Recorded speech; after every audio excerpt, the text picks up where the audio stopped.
mang instrumento o tinig ang pinagmulan, ang musika ay sadyang nagdadala ng halina, umaantig sa damdamin, at naghahatid ng hiwaga. Ngayong hapon, sabay-sabay nating tunghayan ang kwentong magtuturo sa atin ng pagpapahalaga sa pananampalataya. Dito, sa mga kwentong chikiting. Handa ka na bang marinig? Ang musika ng mga kuliglig. Kwento ni Eugene Y. Evasco, guhit ni Tocua S. Peña Florida, at salin ni John Ray Allen C. Bisara. Bisperas ng pista ngayon sa bayan ng Binyang. Katatapos lamang ng ani nang dumating sina Fidelito sa lumang bahay ng kanyang lolo. Nakagawian na ng pamilya na magsama-sama tuwing pista. May marikit na musikang narinig ang batang magpipinsan. Tumahimik sila upang alamin kung saan ito nagmula. Kung sa talahiban, sa bukid, o sa hardin. Ngunit hindi nila matiyak. Mga kuliglig! Sigaw ni Fidelito. Agad silang naghanap ng mga garapon. Tutungo na sana ang mga bata sa parang nang pinigil sila ng kanilang lolo. Madilim na sa labas. Delikado ng gumala. Hindi maikubli ng mga bata ang kanilang panghihinayang. Maigi pa'y makinig kayo sa aking kwento. Halo ng lolo sa mga apo. Umupo siya sa antigong tumba-tumba. May dakilang pamana ang mga kuliglig sa pista natin bukas. Makinig kayo at alamin ang hiwaga ng kanilang musika. Bisperas din noon ng pista. May isang batang nagngangalang Santiago. Habang siya ay palabas na ng simbahan, nakita niya ang isang lalaki sa lilim ng punong akasya. Ninitian siya nito at saka inayang makipag-usap sa kanya. Bagamat nag-aalangan, lumapit ang bata. Maamo ang mukha ng lalaki. Hindi siya kilala ni Santiago, pero waring nakita na niya ito. Nakailang ikot na ng simbahan ang ina ni Santiago. Hinahanap niya ang anak sa mga tindahan at umpukan. Naligo na naman siguro sa ilog, sabi ng ina sa sarili. Nanood siguro ng sarswela, o baka naman nagpapalamuti sa karosa. Umuwi na lang siya sa kanilang kubo. Ngunit naroon sa parang si Santiago. May dala siyang garapon. Gumagapang at dahan-dahan niyang hinawi ang mga talahib. Paulit-ulit niyang naririnig ang pakiusap sa kanya ng lalaki. Manghuli ka ng mga kuliglig. Piliin mo ang pinakamasipag umawit. Manghang-mangha si Santiago dahil hindi mailap ang mga kuliglig. Kusa ang mga itong dumadapo sa mga braso at palad niya. Pagbalik ng bahay, napangiti ang ina sa musikang nagmumula sa garapon. Hindi na nakuhang magpaliwanag ni Santiago. Naisip niya na babayaran ng lalaki ang bawat kuliglig na mahuhuli niya. Lumulutang sa kanyang isipan ang mga bagay na mabibili sa plaza. Kinabukasan, naghintay si Santiago sa harap ng simbahan. Hindi niya tiyak kung nakailang oras siya roon. Ibig niyang maupo, ngunit baka hindi siya makita ng katagpo. Hindi na malaya ng bata, pinalilibutan na siya ng taong bayan. Galak na galak ang lahat sa awit ng mga kuliglig. Nasaan na siya? Ibig ni Santiago na umiyak at tumakbo pa uwi ng kanilang tahanan. Ngunit hinila siya ng ina mula sa mga nakapaligid na taong bayan. Isinama siya nito sa nagsisimulang parada ng karosa ni San Isidro Labrador, ang patron ng mga magsasaka. Ang santo ang siyang dahilan ng kanilang pagdiriwang, ang dahilan ng masaganang ani ng bayan.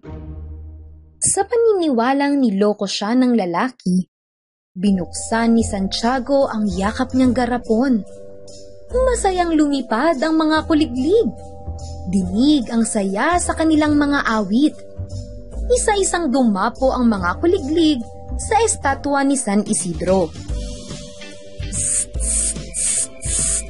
Walang tigil ang mga kuliglig sa kanilang pag-awit sa parada.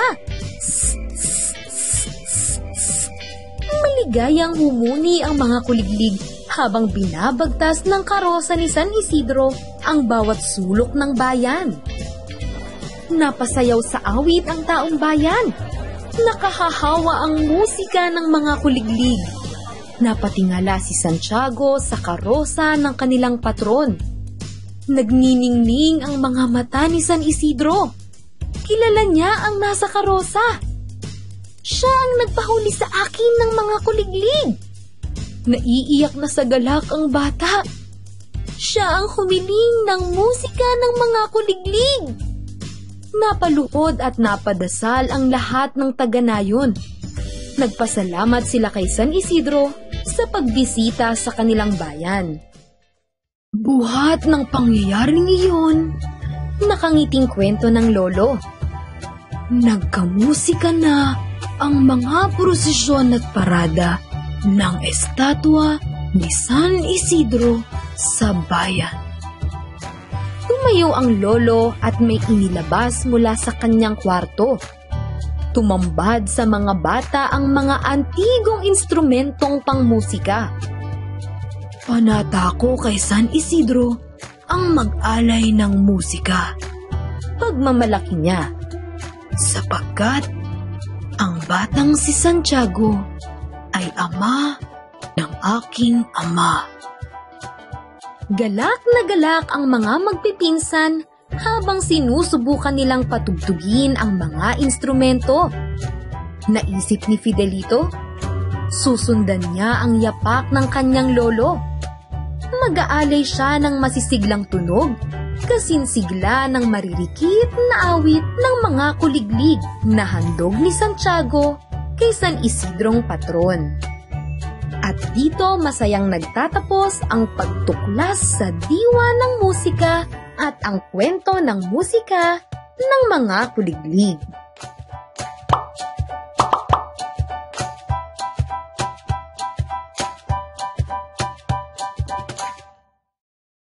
Ang kwentong ito ay pinamagatang Sino ang Pinakamagandang Itlog? Kwento ni Percival Byron Salazar Berser at guhit ni John Rex B. Casiroman. Sa isang kagubatan, may nakatirang 12 itlog ng manok. Bawat isa sa kanila ay sinasabing siya ang pinakamaganda. Ako ang pinakamaganda. Sabi ng unang itlog na patalon-talon ng pataas at pababa. Hindi, ako yun. Sabi ng ikalawang itlog habang gumagawa ng jumping jacks. Tingnan natin yan. Sabi naman ng ikatlong itlog habang nakatayo gamit ang kanyang mga kamay. Walang mas maganda kaysa sa akin. Sabi ng ikaapat na itlog na lumakad ng patiyan. Siyempre, ako ang pinakamaganda.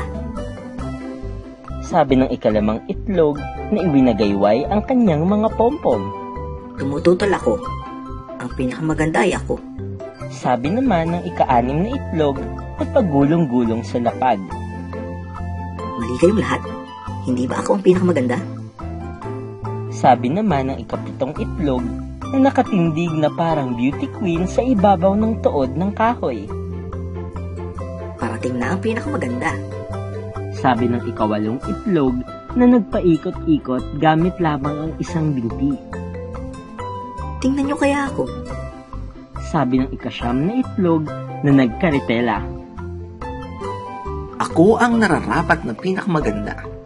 Sabi ng ikasampung itlog na nag-skate. Hindi niyo pa ako nakikita. Sabi ng ikalabing isang itlog na nag-backflip. Tiyak na ako yun. Sabi naman ng ikalabindalawang itlog na lumundag-lundag na parang balerina. Lahat sila ay sinasabing sila ang pinakamagandang itlog at walang patatalo sa kanila. Kaya humingi sila ng tulong sa mga hayop. Magandang araw, Ginoong Elepanteng Abuhin.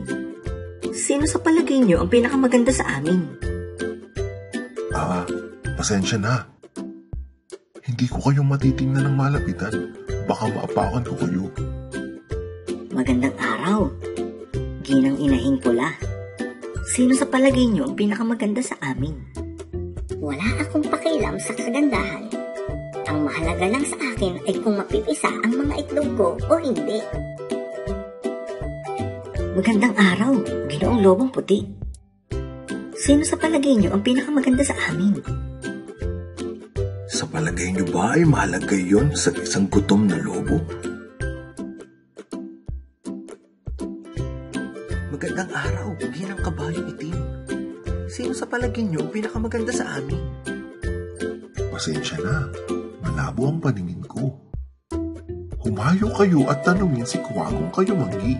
Kaniya ang pinakamatalas na mata at isip sa lugar na ito. Magandang araw, Ginoong Kuwagong kayo manggi. Sino sa palagay niyo ang pinakamaganda sa amin? Hali kayo at pumila kayo sa harap ko. Titingnan ko kayo isa-isa ng maigi. Sabi ni Ginoong Kuwagong kayo manggi, pare-pareho kayo sa aking matatalas na mata. Mayroon lamang kaunting pagkakaiba, ngunit sa akin, lahat kayo ay magaganda. Hindi maaaring ganoon. Bulalas ng mga itlog. Sa palagay ko ay may isa pang paraan para maayos ito. Sagot naman ni Ginoong Kuwagong kayo manggi. Hintayin niyo ako rito. Pumunta siya sa kusina at bumalik dala ang isang tinidor. Nakita ko na kayong lahat sa labas. Ngayon, tingnan natin kung ano kayo sa loob. Nasindak ang mga itlog nang nakita nila ang tinidor. Hindi na po kailangan, Ginoong Kuwagong kayo manggi. Sabi nila, Naniniwala na kami na magaganda kaming lahat. umuwi na ang mga itlog at mula noon ay hindi na nagtalo sa kung sino ang pinakamaganda sa kanila. At dito nagtatapos ang kwento ng pinakamagandang itlog. Nagustuhan mo ba ang kanilang kwento? Ang kwentong ito ay pinamagatang Tik Tik Tikatik. Kwento ni Chino Marlo M. Sayuno at guhit ni Bertha K. Marie S. de Mesa. Tik Tik Tikatik. Tuwing tag-ulan, masayang nanonood si Teyang sa mga nagsasayawan at nagtatalo ng patak sa mga dahon ng santol. Ang ibang mga patak ay lalangoy sa naglawang putikan. Pero mas madalas, may ibang inaabangan si Teyang. Ang mga patak ng ulan sa loob ng kanilang bahay. Teyang, bilis! Paulan na! Tawag ng kanyang ina kapag umitim na ang langit. Eto na po, ina! Sasagot si Teyang habang inaabot ang batya na ginagamit ng kanyang ina kapag naglalaba. Pagkatapos, alam na niya ang susunod na gagawin. Mabilis na dadalhin ni Teyang ang malalaking timba sa kusina. Maingat na ipapantay ang mga ito sa mga butas ng bubong. Kakaripa siya sa paglalagay ng mga lumang lata sa sala. Tatakbo siya at aayusin sa kwarto ang mga tabong yari sa basyo ng mga galon. Sa katunayan, alam na niya kung saan ilalagay ang bawat timba, lata at tabo sa buong bahay. At pagkatapos, plop, plop, plop. Mula sa kinakalawang na bubong na may iba't ibang laki ng butas, papunta sa mga pangsalong, maliliit at malalaki rin, sunod-sunod ang pagtulo ng tubig ulan. Katabi ang kanyang ina sa kanilang lumang sofa, panonoorin naman ni Teyang ang ulan sa loob at labas ng kanilang bahay. Insalidum ay diway, dong-dong ay si Dong Ilay. Kakanta si Teyang habang itinatapon ang napupunong tubig sa mga lata, timba at tabo. Kunwari ay sumasayaw siya ng banga sa lidsid ng mga taga-Kalinga na natutunan niya sa kanilang dating tirahan. Siya nga pala, pwede kitang ipagluto ng pansit para sa inyong magkakaklase sa kaarawan mo. Ano sa palagay mo? Tanong ng kanyang ina isang maulang hapon. Tahimik na tumango lamang si Teyang. Isang taon na ang nakaraan mula nang umalis sila ng Kalinga dahil may trabahong inalok kay ama ang isang kamag-anak sa Amadeo, Cavite. Pero hindi pa rin nalilimot ni Teyang ang dating barangay. Mas malamig ang mga umaga sa bundok at kinikiliti ng hangin ang kanyang mga balahibo. Gayunpaman, may dala pa ring init ang araw sa balat. Tinutunaw ang antok sa bawat manggagawa at bawat bata sa pagsikat nito. Maagang lalabas si Teyang sa kanilang bahay na binayon. Maghihilamos sa daraw ng tubig at magtatawag na ng mga kalaro. Anminis-sinis! Ito ang tunog ng mga patak ng ulan habang naglalaro at dumadaustos sa bubong ng kanilang bahay. Ibang-iba ang mga bahay sa kanilang bagong bayan kaysa sa Kalinga. Kapag bumibisita si Teyang sa bahay ng mga kaklase, napapanganga siya at nangangalay pa ang leeg sa katitingala. May ikalawang palapag ang bahay ni Bran. Malambot ang sofa nila at walang mga surot. Hindi gaya ng sofa sa bahay ni Teyang ngayon. Puting-puti at malinis ang kisame ng bahay ni Megan. Matibay ang mga yero ng bubong nito. Hindi gaya ng bubong ni Teyang. Iba-iba naman ang kulay ng mga pader ng bahay ni Sean. Hindi gaya ng mga pader sa bahay ni Teyang. Nakita ang pinagpatong-patong na hollow blocks. Siguro, hindi dinig ang malalakas na tikatik ng ulan sa malalaki nilang mga bahay. May mga kaklase rin naman si Teyang na may maliliit na bahay. Ngunit wala sa kanila ang may bubong na nagpapakita ng pulo-pulong mga bituin. Ang mga maliliit na liwanag sa bubong ni Teyang ay nagmumula sa mga butas na nagiging daanan ng liwanag kung maaraw at ng tubig kung maulan. Sana doon na lang tayo sa dati nating bahay, Ina. Sabi ni Teyang nang minsang muling umulan. Hinaplos ng kanyang ina ang kulot na buhok ni Teyang. Tiyak na babalik tayo doon. Pero sa ngayon, may trabaho si Ama dito. Pero hindi ganito ang kubo sa atin. Sambit ni Teyang, nakaantabay ang mga mata sa isang latang malapit ng mapuno ng tubig. Mas ligtas po doon. Ligtas din tayo rito. Magluluto ang mami ko ng spaghetti at fried chicken bukas. Imbitahan ko raw kayong lahat. Anunsyo ni Mitzi sa klase isang hapon. Kaarawan kasi niya. At sa isang linggo, kaarawan naman ni Teyang. Sabi ni siya na sabik na sabik. Iimbitahan mo rin ba kami? Ako? Gulat na sagot ni Teyang. Hindi ko alam. Abala kasi si Ina kaya hindi pa ako sigurado. Hindi alam ni Teyang kung ano ang dapat niyang gawin. Ano kaya ang sasabihin ng mga kaklase niya kapag nakita nila ang maliit niyang bahay? At paano kung biglang umulan? Kinabukasan, habang naglalakad na sila papunta sa bahay ni Mitzi, nagsimulang dumilim ang langit.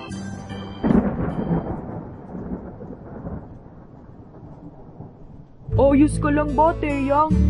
Tanong ni Bran. Mukha kang nag-aalala. Oh, wala ito. Ayos lang ako.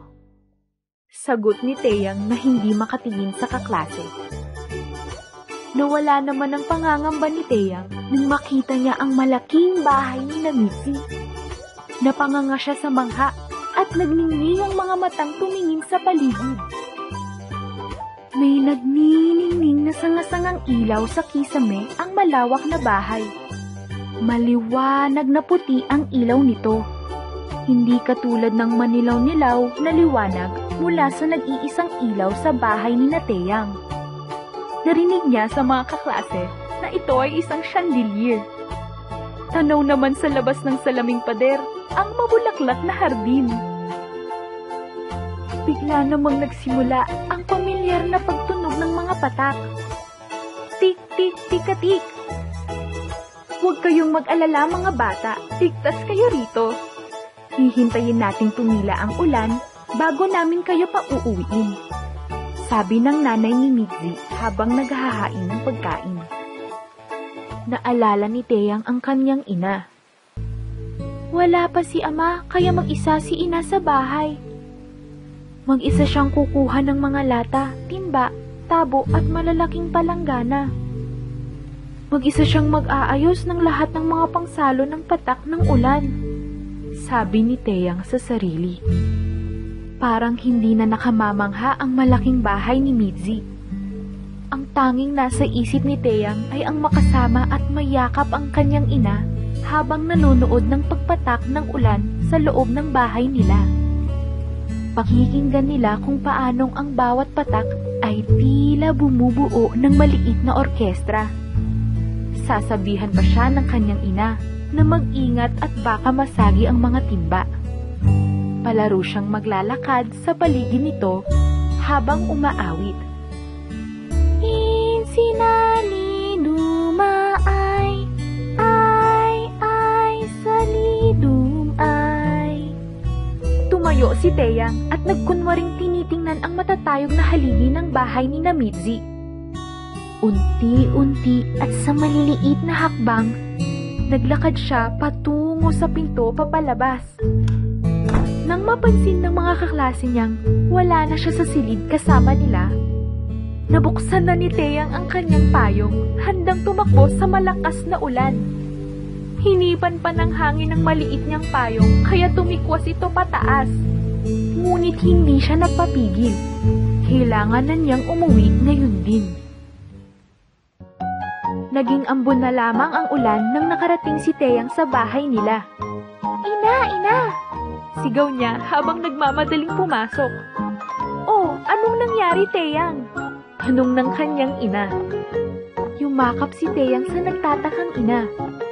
Naayos ninyo po bang mag-isa ang ating mga lata, timba at tabo, ina?